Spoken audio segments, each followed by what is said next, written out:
Today is a great, wonderful, amazing, incredible day, and I'll tell you why. Because it's Sweden Day. 8 Swedish words with strange translations. Without further ado, let's get into this reaction. Let's go. So recently I've been working on putting together the next language giveaway that I'm going to be doing right here on this channel. And while I was putting it together, it got me thinking about Swedish. So let me paint the picture for you. Guys, I was hanging out with some Swedish friends one Friday evening, playing games as you do. I've been here for 2.5 years now, so for the majority of the time, when I'm hanging out with Swedish people, I talk in Swedish. Because I have a kind of good grip on the language now, I can communicate, they can understand me. Sure, I make mistakes, but we get by. But because I'm still learning...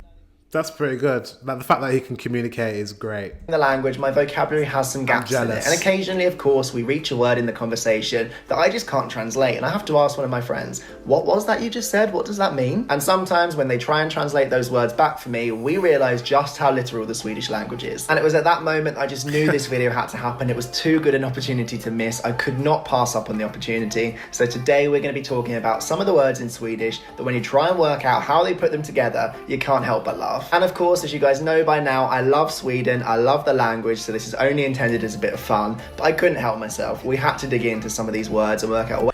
I wonder if he's still in Sweden. Do you know what I mean?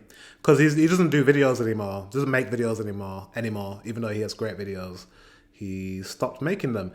But I wonder if he's still in Sweden.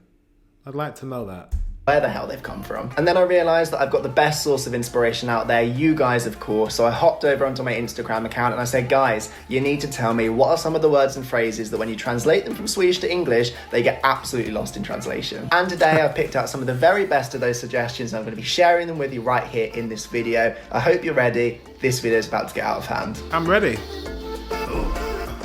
And what better place to kick off this video today than my first word, which is of course cock. Okay. Who snuck that one in there? I said we were... We know what that means in English, right? I'm going to be going for the cheap shots in this video. I'm sorry, guys. Where we're really going to be starting today is the word grönsak, which translates literally in English to green thing. And for those of you out there that don't know, grönsak is the Swedish word for vegetable. So green thing is, of course, a very literal translation. I mean, it works. I mean, it makes sense. Like, why would you make it complicated? Literally, like, it's green and it's a thing, so why do you call it a green thing? We say vegetables. Why do we have to have some complicated word to describe something that is mostly green?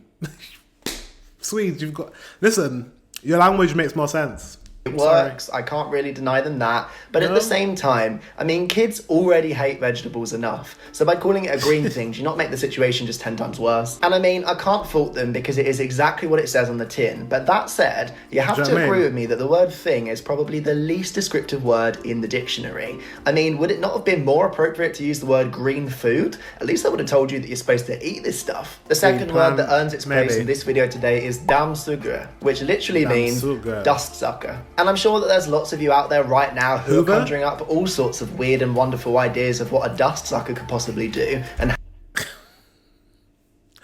And suck up dust? Maybe a Hoover? Is that... how it belongs in your day-to-day life. So let me put you out of your misery and explain that a dammsugare is literally the Swedish word for a Hoover. Fun fact, it's also the name for a sweet treat fika out here in Sweden. So we're going to make that differentiation nice and clear now before you get invited to a party and asked to provide the dammsugare fika and you turn up with your vacuum cleaner. And again, they've got a point, you know. It does suck the dust. That is the purpose of your vacuum cleaner. But I love that it doesn't tell you what happens to the dust once it's finished sucking it. Like, where does that dust go? At least in the English word, you know it's been cleaned away. In Sweden, you're just continuously sucking dust and hoping for the best. And again, there's only so much fun I can poke. No, it doesn't. Not Hoover. Hoover doesn't tell you where it goes. In this one, because sure, it's a little bit funny when you first hear the word, but you can see where they got it from. It's super literal, but it makes sense. That's just the thing. You could teach that to a child will understand. It's a dust sucker. It sucks the dust.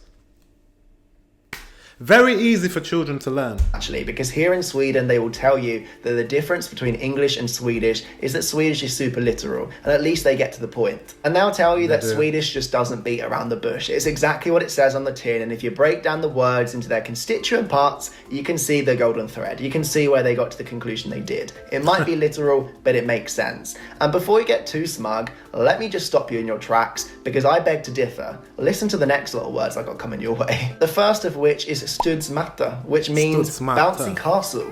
Greg, if you'd only checked Google Translate before filming, you'd have realised your crucial slip up before it was too late.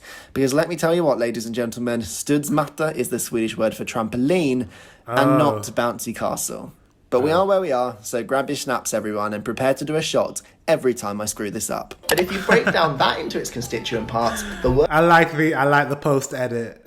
word you've just read out is bounce carpet. Geez, they've really stripped the fun out of this one. I mean, can you imagine any other country in the world where a kid asks for a carpet for their birthday? I mean, the only situation where a bounce carpet sounds like a lot of fun is where I've been watching way too much Aladdin and got a bounce carpet makes sense when you think about a trampoline. It doesn't make sense with a bouncy castle, so yeah. Way too involved in the storyline. Yes, because any other day of the week, a bouncy castle sounds way more fun than a bounce carpet. I don't care what you say. In fact, I'm wondering if this is the Swedish concept of Jantilagen playing out in practice, because you say to your kid, I'm sorry son, I know you wanted a castle, but you need to scale down your expectations. You need to be a little bit more modest. Here's a carpet instead. And if I was to tell you that the Swedish word kött means meat, I guarantee it would give you no clues as to what this next word means. Yes, ladies and gentlemen, because the word tandkött is the Swedish word for gums. But if you break it down into its constituent parts, once again, the literal translation is tooth meat.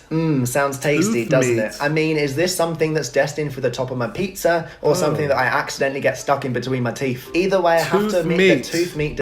It does make sense though. Even though you're like, oh, it's weird. I think it's just our English mind. We just think things need to be complicated, like... you know what I mean? But you guys are very, very literal, and the literal sense makes sense. The literal sense is like how everything should be. Like, we shouldn't make things complicated. Like, that's why people hate a lot of people hate learning English, because English sometimes can be just so convoluted and stressful.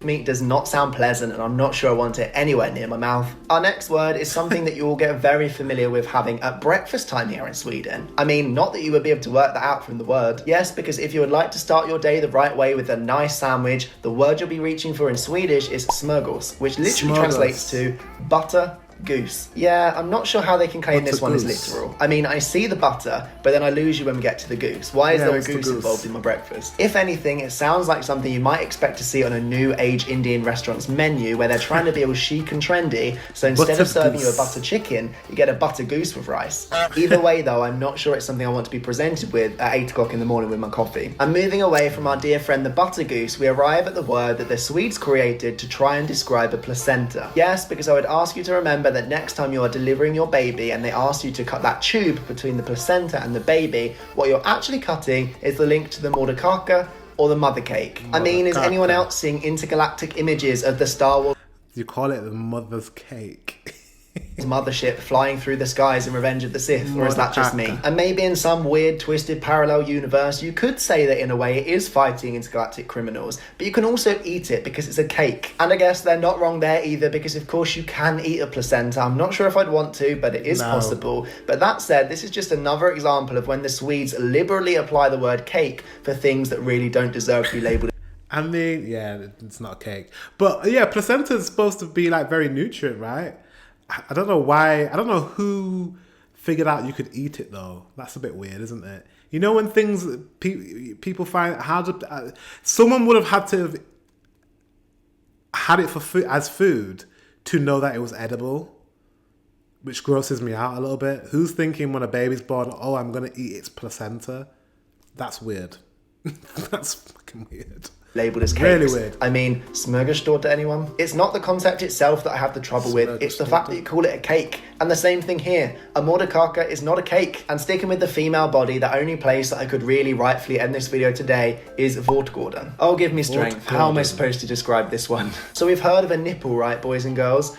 Well, the Vårtgården is the bumpy bit of skin around the outside of one. And to avoid the currently very real risk of getting flagged for this video, I will not be showing any photos. There's a name. So if you would like to go and check that out for yourself, you can do that on your own time. But right now, it's the translation we want.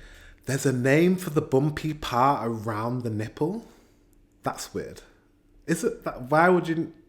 Okay. Get into. Yes, because if you literally translate the word Wortgarden into English, you get Wart Garden. And that, ladies and gentlemen, is how with just one phrase you can put all of your sons and daughters off ever wanting to get hot under the collar with somebody from the other sex again. Yes, because somehow Sweden has succeeded with the that will put anyone off nipples, right? A lot of people like nipples, and to call it a wart garden is very off-putting. It does look like a wart though. Impossible. They have managed to make breasts unappealing. And with that, I'm sad to say that we've reached the end of another video, you guys. I really hope you've enjoyed this one today. If you think it was fun, drop me a like so I know that you want more content like this in the future. Funny. And if there's other Swedish words that you think are just too funny not to include in part 2 of this series, drop them down in the comments below, and who knows, maybe we'll be talking and chuckling about those next time. But until then, thank you as always for checking out one of my videos. I hope you've enjoyed this. Give me a subscribe if you've not done that already. Turn on the notification bell, then you'll be the... I hope he's doing well. He hasn't done, he doesn't do videos anymore. I might check his Instagram out and his Twitter to see if he's still alive. He should definitely come back to YouTube though. He's a very good YouTuber. I don't know why he just quit, but you know, life gets in the way. But these words were very strange. But what I've learned today is that you're very literal. And I think the Swedish language is a lot better because, you know, there's no messing about. Teaching kids Swedish phrases and words, it must be a lot easier to do that than English, like by far. So I'm impressed. Guys, thank you very much for watching. Until the next one, I will see you very soon.